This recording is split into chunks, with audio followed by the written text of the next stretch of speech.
As pessoas evitam as palavras velório, câncer e morte. Por isso eu faço questão de usar as três. Eu vou fazer um velório, não é uma festa. Eu estou com câncer, eu não estou doente. Sou doente, mas estou com câncer. E eu vou morrer.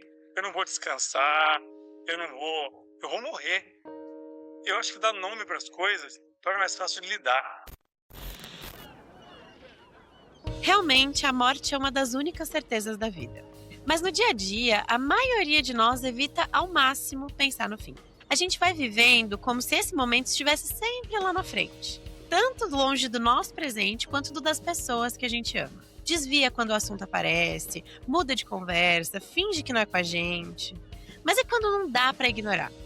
Quando a vida nos obriga a pensar na morte. Quando a gente descobre que o tempo de alguém que está ao nosso redor, ou até o nosso, está chegando ao fim. Oi, eu sou a Dandara Fonseca e você está ouvindo Desenrola, o podcast do The Summer Hunter. Por aqui, toda semana, a gente recebe convidados especiais para refletir sobre tudo que envolve a vida adulta, tentando sempre olhar de uma forma solar. O nosso convidado de hoje é o advogado e turismólogo Thiago Pitão. No início de 2024, Thiago recebeu um diagnóstico de câncer do estômago em estágio avançado, sem cura. A partir daí, apesar do avanço da doença e das limitações que surgem pelo caminho, ele decidiu viver e fazer tudo o que ainda podia. Inclusive realizar o próprio velório em vida, que vai acontecer agora, no dia 30 de maio.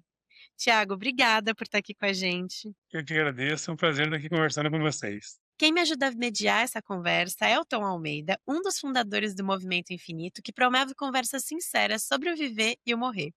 Tom, obrigada por estar de novo aqui com a gente. Obrigado, muito feliz de estar aqui com você e com o Thiago. Obrigado pelo convite. Bom, Tiago, para começar, eu ia colocar essa pergunta na introdução e depois eu fiquei pensando, por que saber que a morte está perto, não exatamente um dia em específico, mas que ela está se aproximando, mudou na sua relação com o tempo, mudou na sua vida, mudou em você? Cara, eu tenho um grande amigo, Renan, que ele fala uma coisa que me toca bastante.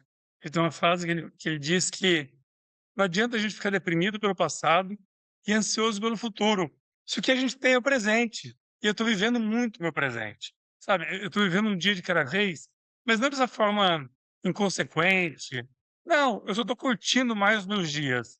Eu estou evitando deixar a preguiça vencer, comigo me chama para fazer alguma coisa. Antigamente eu falava, ah, não, mas a gente combina algo. Hoje eu levanto e vou. Eu não sei o que vai sair daquele encontro. Então eu estou vivendo melhor, estou vivendo mais. Eu estou aproveitando mais as pessoas que compartilham a vida comigo. E eu estou realizando sonhos. Sonhos que a gente vai adiando, vai deixando para depois, vai postergando. Eu não tenho mais tempo para isso. Então eu estou realizando meus sonhos. E estou feliz. A morte é uma das únicas certezas da vida. E eu costumo brincar que quando a gente fala isso é para falar assim, bom, já que é uma certeza, vamos falar de outra coisa? Eu não quero falar sobre isso, vamos falar de outra coisa. Então, para mim, é uma frase meio fuga de encarar a realidade. Como é essa questão da certeza para você da morte? Eu vou fazer um preâmbulo aqui para explicar a minha resposta. Eu fiz quimioterapia ontem. E no processo da quimio, eu fico muito tempo lá sentado, à toa. Aí eu costumo abrir caixinhas de pergunta anônimas no meu Instagram, porque o anonimato é maravilhoso, as Libera. pessoas se soltam. E uma pessoa me perguntou, como é estar morrendo? A minha resposta foi, me responda você, ou você acha que você é imortal? Todos nós estamos. Eu só tenho certeza que provavelmente eu vou mais rápido que a maioria dos meus conhecidos. Mas a morte para mim é uma coisa tão pequena perante a vida, eu nunca pensei muito nela, nunca levei muito em consideração, e agora é a mesma coisa. A morte para mim é um fato consumado. Quando acontecer, aconteceu. Até lá, eu não vou morrer todos os dias. Eu vou morrer uma vez só. O resto dos dias eu Sim. vou viver. Eu tinha uma amiga, ela falava assim, ela tinha uma frase, ela Michele Soares, ela falava assim: "A finitude é crônica". É Exato. isso, tá todo mundo com isso, não tem só você, todo mundo está.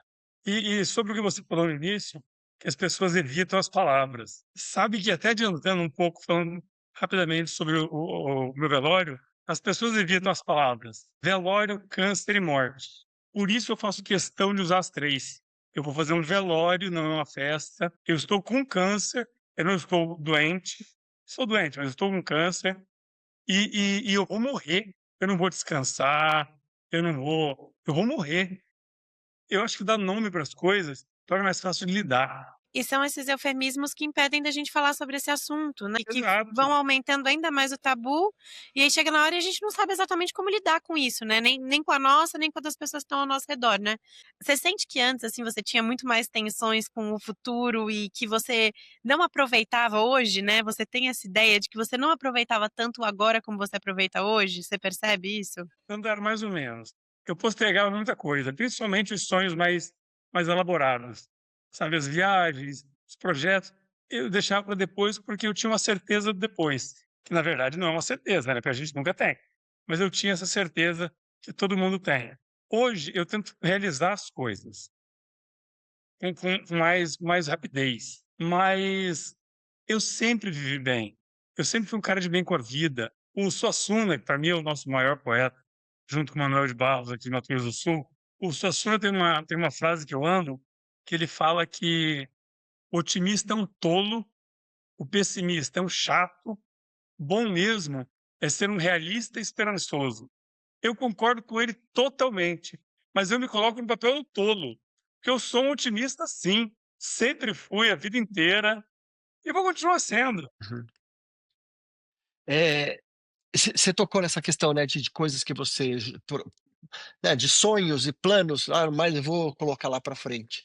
E talvez existem coisas que você não vai conseguir realizar. Como é que é esse sentimento de eu estou entendendo que você está trazendo para o presente muita coisa, coisas importantes, dando um valor para hoje, mas tem algumas coisas importantes e fundamentais que você gostaria de fazer e que você agora está tendo como lidar com o sentimento de frustração ou de arrependimento? Qual é esse outro lado dessas consciência do fim? Olha, eu tive algumas frustrações, a minha químio me fez eu desenvolver uma síndrome, que é a síndrome do pé caído, é neurológica. Meu pé direito ele ficou bobo, ele ficou pendurado na perna. Então hoje eu sou PCD, eu ando de bengala quando eu tenho que percorrer grandes distâncias. Ou seja, sinto muito, Ancelotti, não vou para a Copa do Mundo. Não adianta me convocar. Não vou correr uma maratona, que era uma coisa que eu gostaria de fazer. Então isso gera um pouco de frustração. Falando sobre futebol, sem brincadeira agora, eu adoro jogar futebolzinho no final de semana com os amigos. Não posso mais. Mas, Tom, eu aprendi que a gente se adapta. Hoje eu não posso jogar futebol com os amigos, mas eu jogo uma sinuca que é uma delícia. Hoje eu não vou correr uma maratona, mas eu estou aprendendo a tocar guitarra, coisa que eu sempre quis. Eu nunca parei de fazer isso, é um sonho que eu deixava para o futuro. Então eu não tenho grandes frustrações. Eu fui me adaptando e trocando de sonhos, trocando de objetivos. Te ouvindo, você está me fazendo lembrar de várias pessoas. Eu lembrei de uma amiga minha também, a Frida Galera, que também ela já partiu e ela tinha uma frase que ela falava: "Sonhos são ajustáveis", que é Exato, isso. perfeito. O sonho dela era viajar o mundo. Bom, o mundo não dá, então eu vou viajar no Brasil. O Brasil não dá, eu vou viajar aqui no litoral norte, que ela tinha um veleiro. Então ela foi ajustando os sonhos e vendo aquele Vou te sonho pedir daquela até forma. licença e vou começar a utilizar essa frase.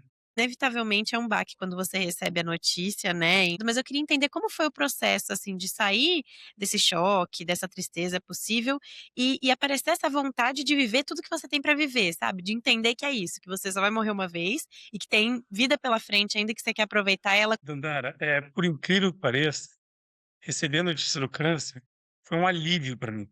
Eu vou te explicar. Eu estava passando por um processo, eu treinava na época. Hoje eu estou com 60 quilos. Eu tinha 89 até outubro do ano passado. Aí eu treinava, eu queria chegar a um determinado peso, eu praticava caiaque, rapel, musculação, ciclismo, corrida, sempre fui atleta. E de repente, eu não conseguia mais comer e comecei a perder peso. Isso começou a me incomodar muito. Aí eu comecei a ir a médicos, ninguém descobriu o que eu tinha. Eu desesperado com aquilo, até que meu pai, que faleceu em 2024, ele era clínico aposentado. Ele perguntou: "Filho, você já fez uma endoscopia?" Eu falei: "Não." Ele: "Então faça." Procurei um médico amigo dele, fiz uma endoscopia e descobri o câncer. Então, para mim, naquele momento, foi assim: "Ufa, agora eu sei o inimigo, agora eu sei o que eu vou enfrentar. Vamos embora para cima." O baque veio depois. E depois que eu descobri o câncer, eu programei o protocolo de químio, 12 químios, 8 antes da cirurgia, 4 depois, e eu ia realizar uma cirurgia para retirada do estômago, uma gastrectomia total. Ia retirar meu estômago, mais 4 químios, eu estava curado, o organismo se adapta, o intestino passa a fazer as funções básicas do estômago. Tudo certo. Quando fui fazer a cirurgia, o médico entrou no quarto e falou: Tiago, temos que conversar. A cirurgia não deu certo, seu câncer é metástico, já está no peritônio, no intestino delgado, no intestino grosso, não tem cura. Aí veio o baque. Aí veio o baque. Aí eu falei: pô, como assim não tem cura? Não tem cura, eu vou morrer. O que que eu vou fazer agora?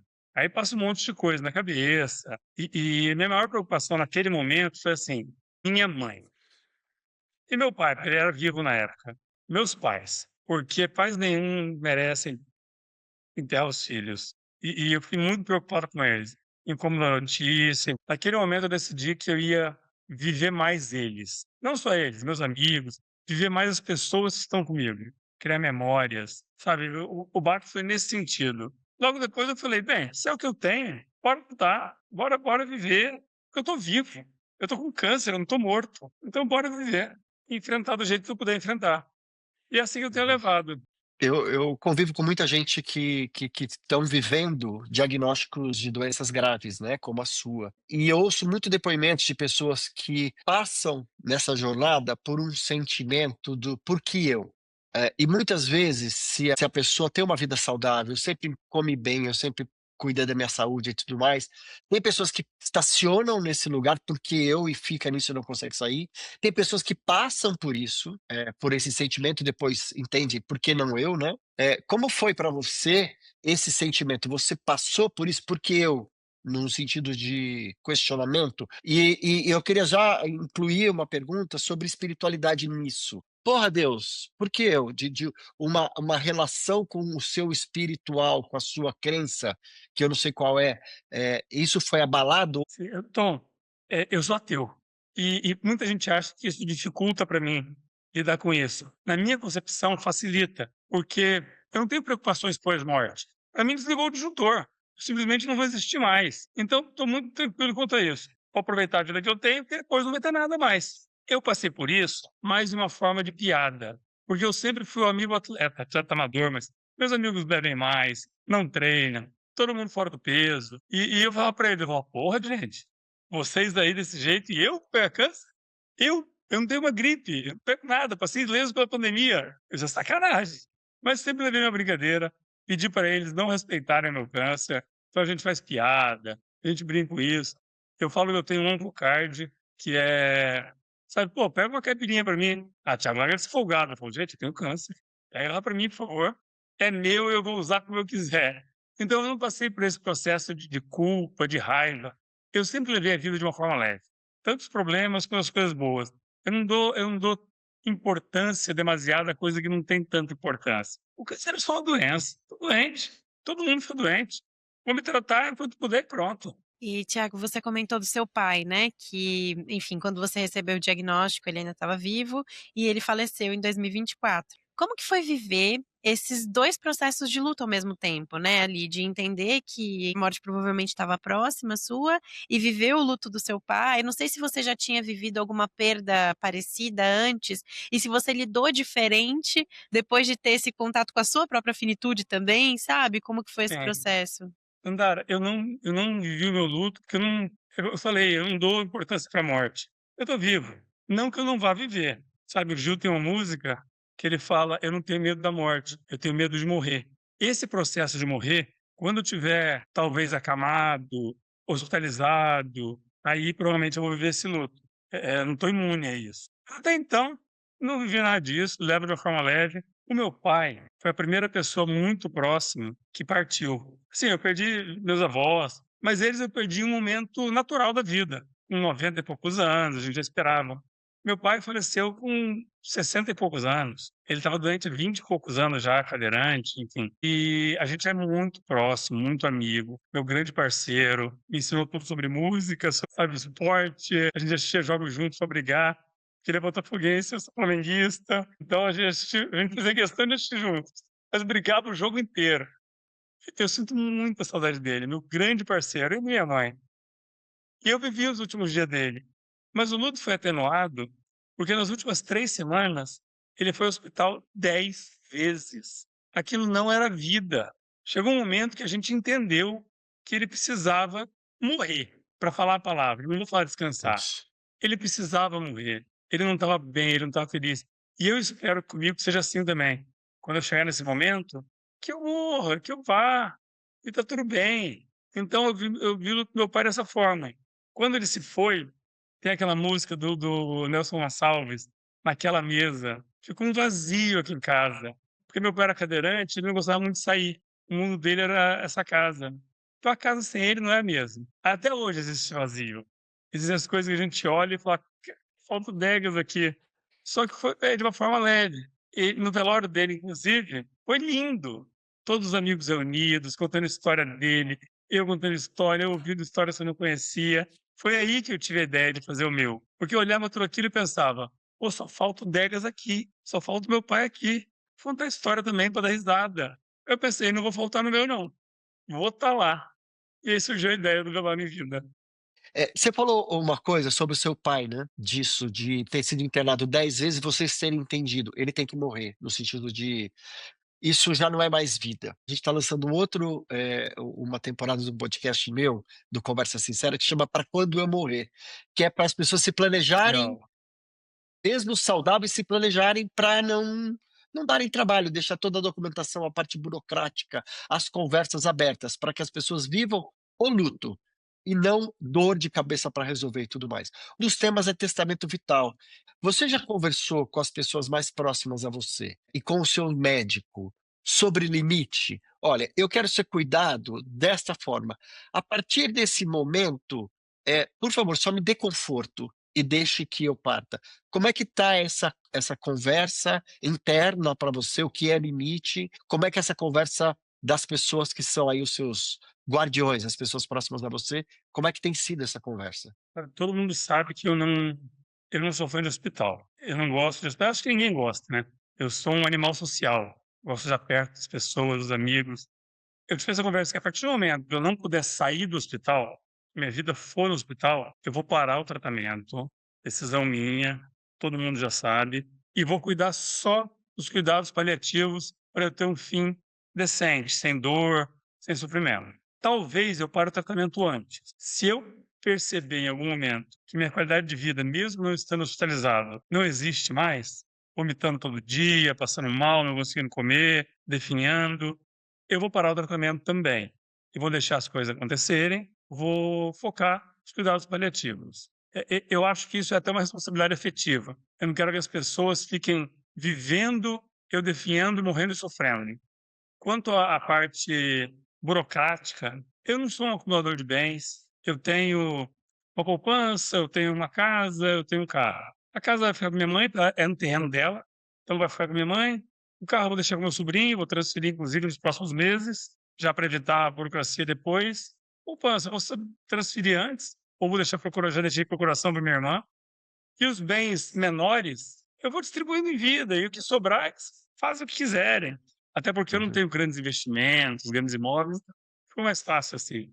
Independente do tamanho, né, mas acho que o quanto deixar organizado o mais rápido possível, evita essa dor de cabeça, as pessoas já tá Sim, sim, e eu sim. acho que tem uma simbologia também de que realmente está acontecendo, de que eu acho que é o ato de cuidado, né, de amor com as pessoas, que não é largar coisas para trás para as pessoas terem que sofrer e resolver. Faz parte da responsabilidade afetiva também.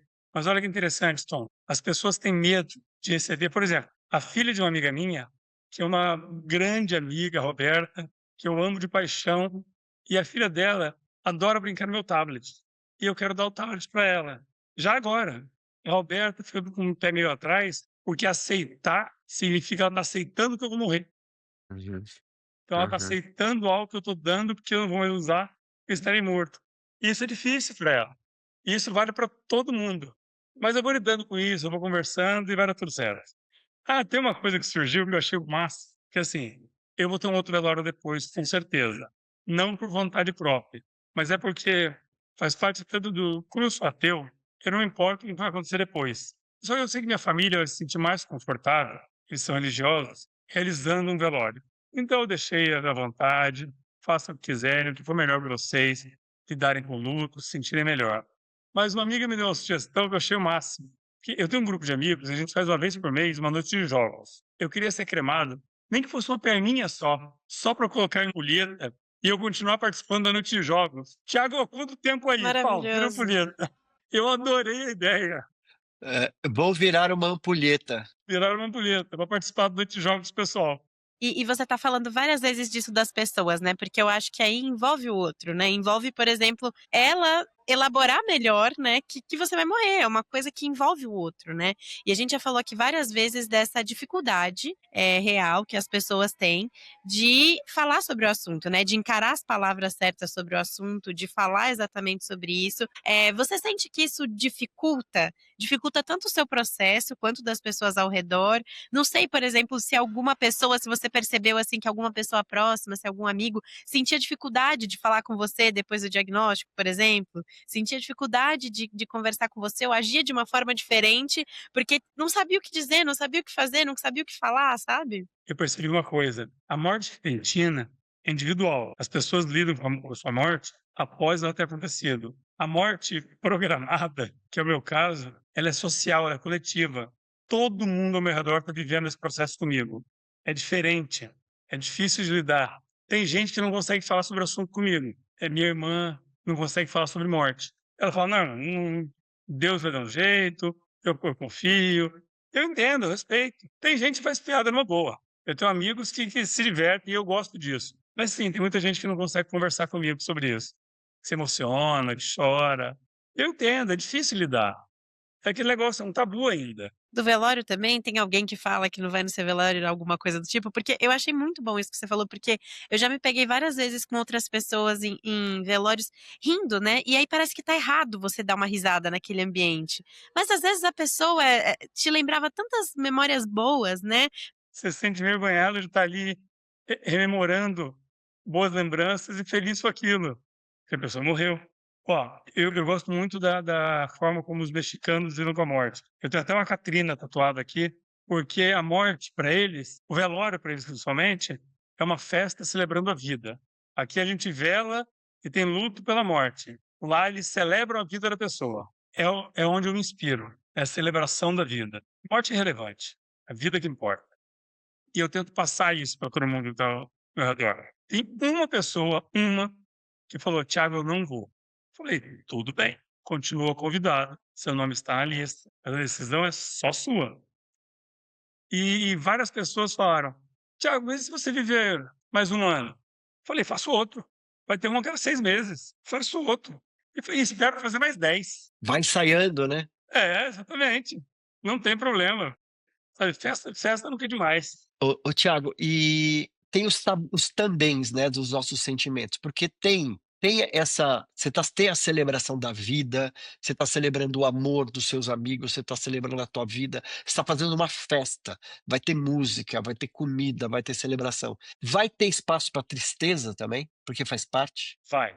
Em determinado momento da festa, eu vou subir no palco, eu vou agradecer, eu vou conversar com as pessoas. Nesse momento, eu não acho nem tristeza, é emoção.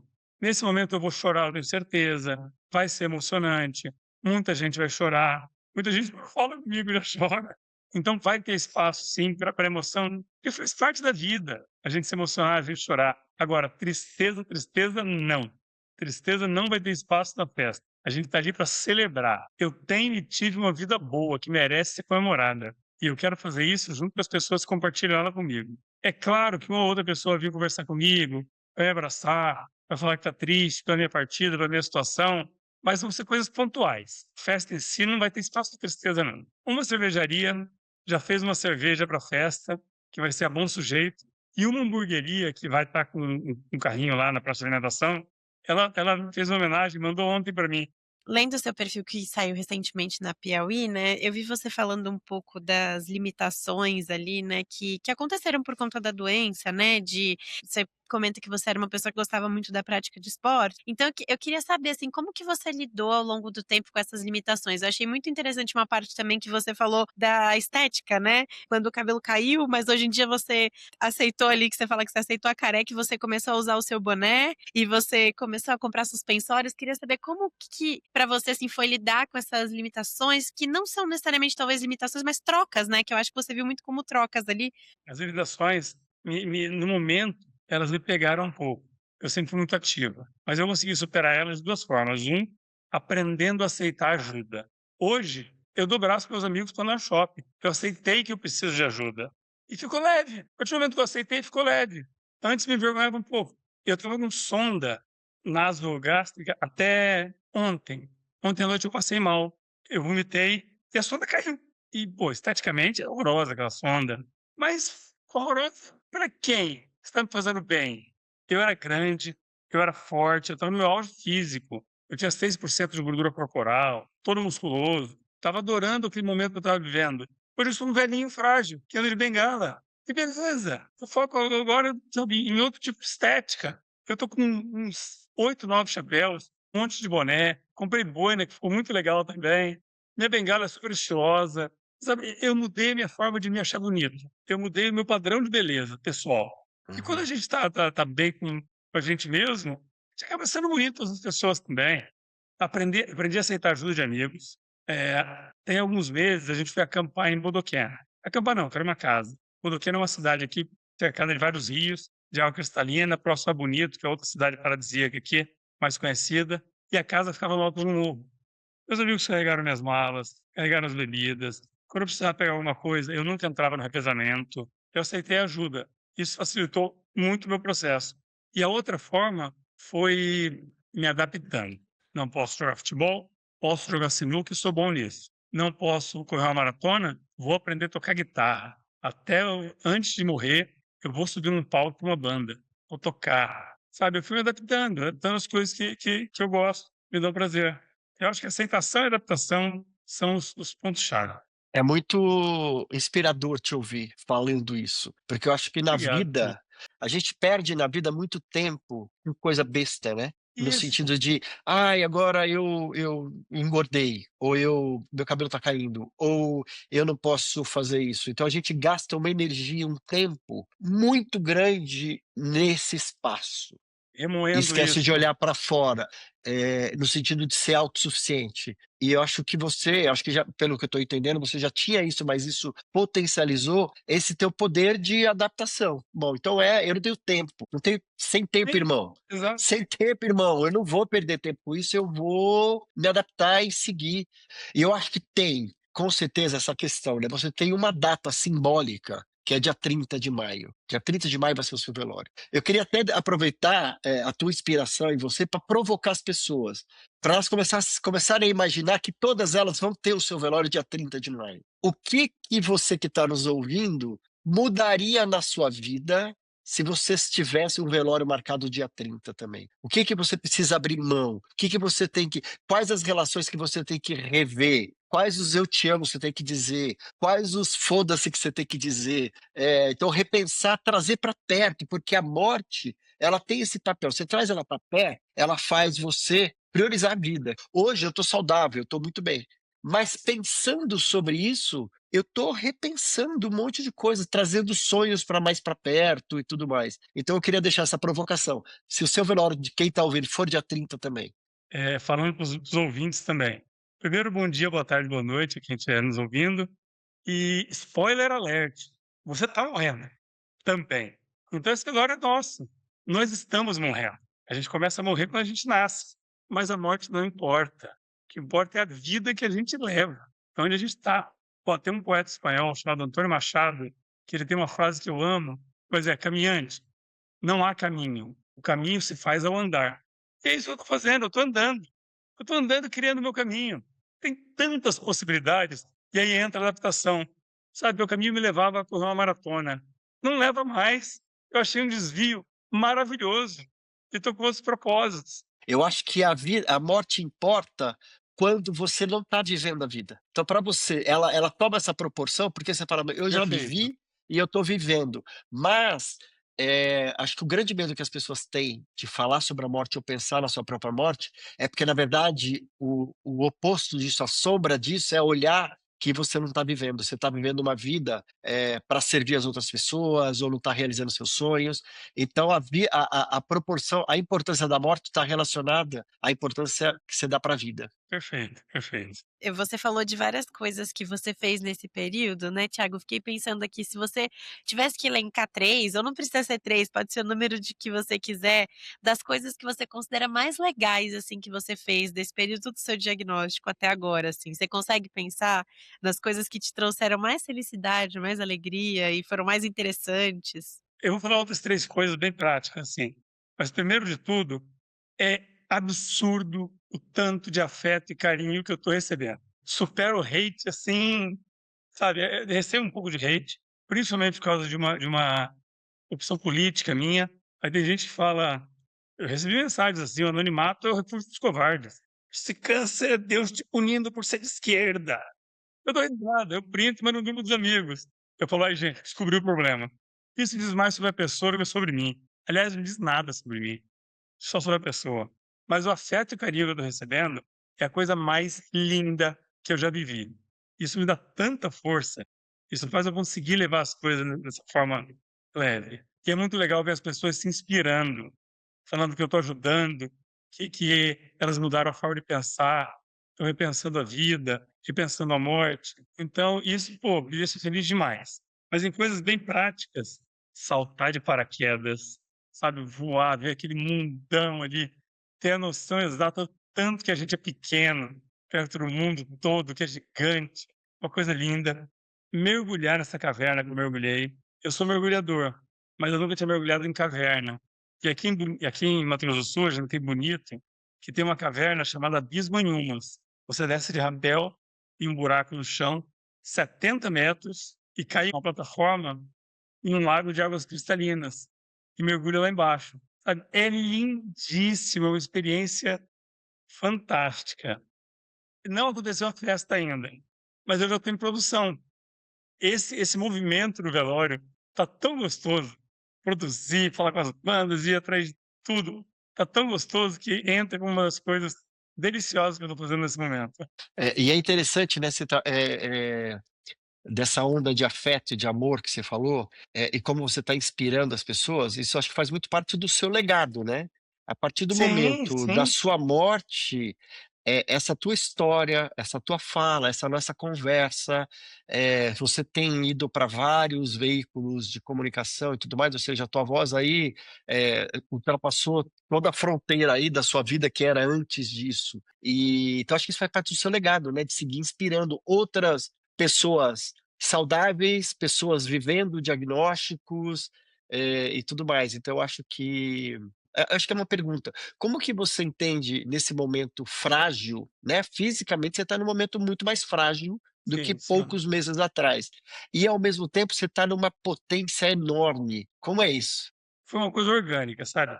Eu tive a ideia de fazer o velório, um amigo meu criou a arte, eu postei. Aí ele explodiu de uma forma que eu não imaginava.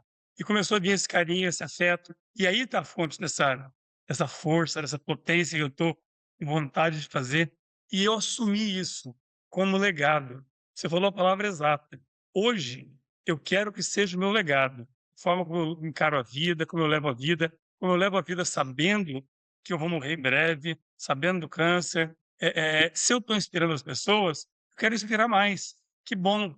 Quando eu morrer, eu vou morrer para mim. Para quem fica, eu vou virar memória.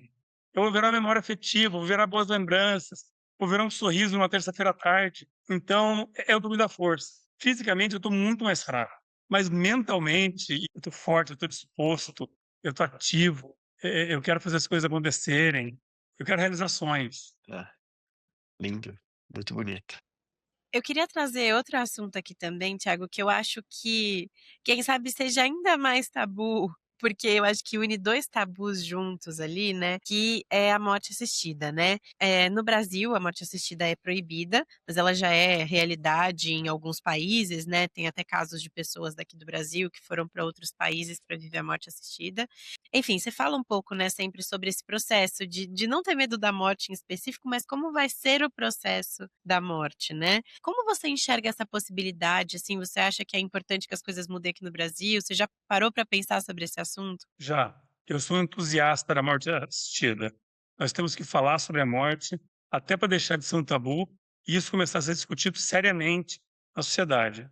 Permitir que as pessoas partam com dignidade, sabe, sem ficar jogado em uma cama, com fralda, sofrendo, com dor, vomitando, dando trabalho aos familiares, sem possibilidade de retorno, é um absurdo. Para mim chega a ser quase criminoso. Lógico que vai ter um acompanhamento psicossocial, médico, é uma coisa muito séria, mas a partir do momento que se passar por todas as etapas, a pessoa está lúcida, realmente não tem cura, o sofrimento vai ser constante. Eu acho muito digno permitir que a pessoa escolha partir. Partir sem sofrimento, sem dor, com possibilidade de se despedir dos entes queridos. Então, assim, eu sou um entusiasta da morte assistida e acho que ela tinha que ser discutida no Brasil. Realmente esse é um assunto importante, em voga. Acho que vários países estão abrindo essa conversa, o Brasil está começando a ter essa conversa para legalizar, precisamos trazer essa conversa para a mesa. Ao mesmo tempo, morte assistida não é contra os cuidados paliativos é sobre trazer conforto durante o processo de adoecimento, conforto físico, emocional, espiritual e tudo mais, mas chega a um limite. E daí, nesse limite, o que que não é mais vida para você? Daí é uma escolha que pode ser viável e possível. Quando esse Claro. limite chega, a morte assistida passa a ser uma opção. Concordo com você totalmente. E às vezes o cuidados paliativos e muitas vezes a morte assistida não é necessária. Na grande maioria das vezes, o próprio processo dos cuidados paliativos trazendo conforto, que é promover a morte natural, ele dá conta disso. Então, Sim, um sim. percentual muito pequeno de pacientes, buscam isso, mas eu acho que tem que ter essa possibilidade da pessoa poder ter essa escolha. Então, essa discussão me lembra muito, muito a discussão do aborto, sabe? As pessoas acham assim: "Ah, aborto liberado, vamos ser abortando todo dia". Não é assim que Não é assim funciona, não. gente. Uhum. Não é assim que funciona. Tem todo um É. processo, um cuidado, um acompanhamento, até se ver a real necessidade daquilo. E o mesmo vale para a morte assistida. E eu acho, né, e aí eu me viro até para o Tom, que é mais especialista no assunto que eu lembro que da primeira vez que a gente conversou sobre morte aqui no Desenrola, Tom, a gente também trouxe o dado de que é isso, né, o Brasil não era um país bom para se morrer, que tem Não. várias pesquisas que mostram e a gente sabe aqui, por conta de toda a desigualdade que existe, que envolve muito a questão financeira, a questão financeira diz muito sobre se você vai conseguir morrer bem ou se você vai conseguir morrer mal, então, ainda mais num cenário como esse, é ainda mais complexa essa discussão, né? Sim. Muito. A morte não precisa ser um sofrimento. E hoje ela é, por causa de muitas vezes da formação médica, muitas vezes formada no sentido de salvar a vida a qualquer custo, então não tem um custo, e o custo é físico, às vezes de colocar num paciente tratamentos invasivos que não vão reverter a situação, então tem um sofrimento muitas vezes físico, sofrimento financeiro, tem várias camadas de sofrimento. E daí os cuidados paliativos vêm para trazer esse cuidado e esse conforto, para que a pessoa atravesse o diagnóstico, e não necessariamente porque tem os cuidados paliativos e os cuidados de fim de vida. Os cuidados paliativos é todo o processo de adoecimento, que ele é cheio de desafios. E o fim de vida é outro processo, que tem mais uma necessidade de conforto. Então, a gente precisa, para que a gente morra melhor, é um crescimento absurdo dos cuidados paliativos, de mais serviço. E vem crescendo cada vez mais. Tem uma política nacional de cuidados paliativos que está completando 2 anos agora. Então a gente está crescendo, a gente está ampliando. E a opção, a possibilidade da morte assistida, eu acho que ela caminha junto. Famílias quebram, tentando Muito. manter uma sobrevida de alguém que não tem mais possibilidade. Elas quebram prolongando o sofrimento. Olha que Sim. triste isso. É muito difícil mesmo. Porque, Thiago, você falou várias vezes, né, disso de que você sente que hoje você deixa menos os seus sonhos para depois, porque o depois ficou mais incerto, e traz mais para agora. Mas para além disso, assim, depois do diagnóstico, você sente que você recalculou rota no sentido de alguma coisa que você estava botando muita energia e que você sentia que você não devia estar botando tanta? Então, por exemplo, eu acho que às vezes a gente coloca muita energia no trabalho, por exemplo, e esquece dos afetos, esquece das pessoas que a gente ama, que estão Perfeito. ao nosso redor. Teve alguma coisa assim que você percebeu de putz, eu preciso dar menos importância pra essa área e dar mais importância pra essa área da vida, sabe? Dandara, olha só. Trabalho. Eu trabalho menos. Eu dou menos importância para o meu lado profissional. Não que eu trabalhe pior, eu continuo dedicado, sendo profissional, mas eu me organizei para trabalhar menos e viver mais. Eu não vivo mais para o trabalho. Eu estou advogado quando eu estou trabalhando. Eu não sou advogado, eu sou o Thiago. Eu sou um bom sujeito.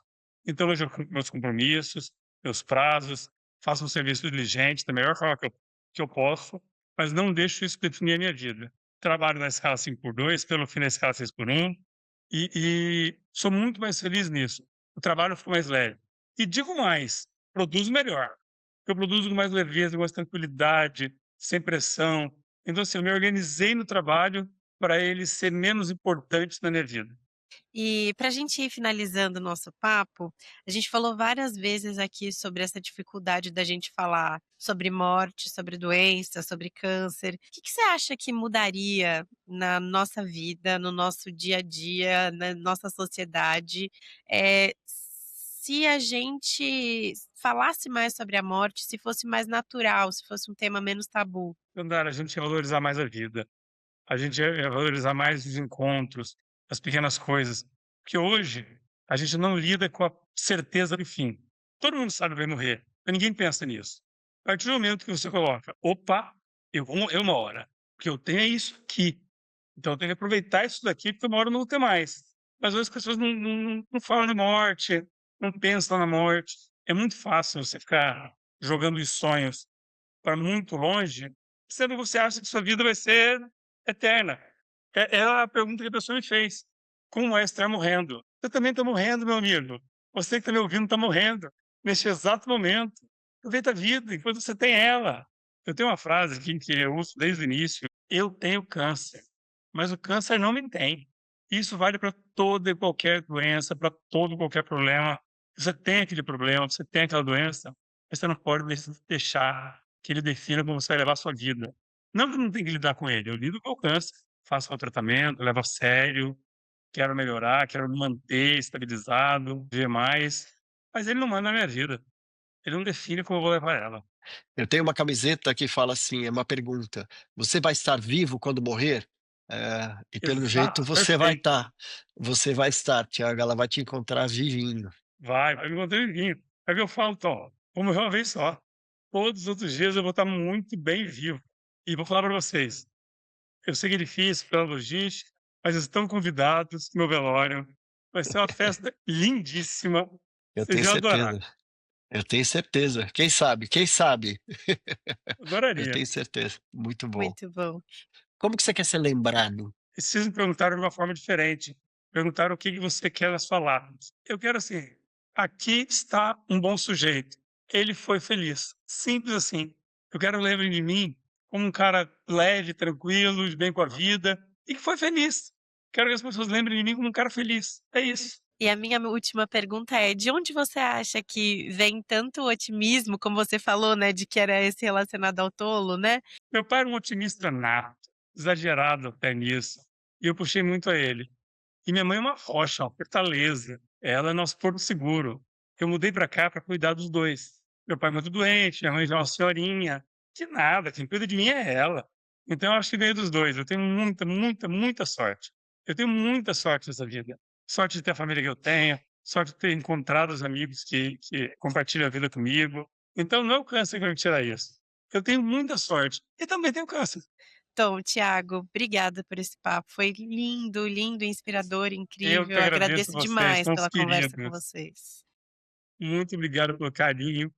Eu queria deixar um convite para quem está aqui nos ouvindo, para também vou falar do nosso podcast, o Conversas Sinceras, que a gente começa agora com essa temporada para quando eu morrer. Então, a gente lança agora dia 12 de maio, convidando vocês para ir lá e seguir nessa reflexão e ir para a ação. Então, Thiago, eu espero que você viva muito bem até o dia da tua morte. Eu quero que você tenha uma boa morte. Obrigado, Tom. E que, olha, aqui, ó, toda vez que eu olhar para isso aqui, ó, Ah, Também nunca mais olharei maravilhoso. para uma ampulheta do mesmo jeito, é, Thiago. vou lembrar de você aqui, ó. Isso também faz Legal, parte de muito você. bom. Sempre que eu ver um desse, vou Eu lembrar de adorei muito você. essa ideia. E olha, eu vou pedir licença para vocês para passar minha rede social, posso? Claro, Por fica à favor. vontade. Gente, meu nome é Thiago Pitan. Quem quiser me seguir no Instagram e acompanhar essa minha trajetória, vai ser muito bem-vindo de coração. Thiago, CH, ponto, Pitan PI, 2 T's, HAN de navio. A gente agradece demais, Thiago. Muito obrigada, Tom. Obrigado por conduzir essa conversa comigo Obrigado, também. Foi ótimo, gente. Obrigada. obrigado pelo convite. Até mais. Andara, Tom, Ricardo, um grande beijo para vocês. Bom, espero que você que está aí do outro lado tenha curtido, aproveitado e se inspirado com esse papo tanto quanto a gente. Segue o Desenrola na sua plataforma de áudio e de vídeo favorita para não perder os nossos próximos episódios. Segue o The Summer Hunter também no nosso Instagram. A gente posta conteúdo novo todos os dias às 7h30 da manhã. Pensa também as nossas newsletters. A gente tem uma news semanal e uma news diária. A news semanal é um texto mais aprofundado de vários temas do momento. A news diária são pequenas drops ali para o seu dia a dia ser mais solar. E a gente tem uma revista impressa também, a última edição tá fresquinha. Todos os links vão estar aqui na descrição desse episódio para você conhecer. É isso, até o próximo episódio. Esse foi mais um episódio do Desenrola, o podcast do The Summer Hunter. A edição e produção é de Adriana Sete, Fernanda Nascimento e Manu Stelzer. Já as artes ficam por conta de Eduardo Costa, enquanto a produção executiva é de Ricardo Moreno. German Carmona e Fernanda Guaré cuidam dos novos negócios, e a apresentação e o roteiro são meus, da Andara Fonseca. Tem ou trabalha para uma marca e quer vê-la aqui no Desenrola? É só mandar um e-mail para comercial@thesummerhunter.com. Até semana que vem!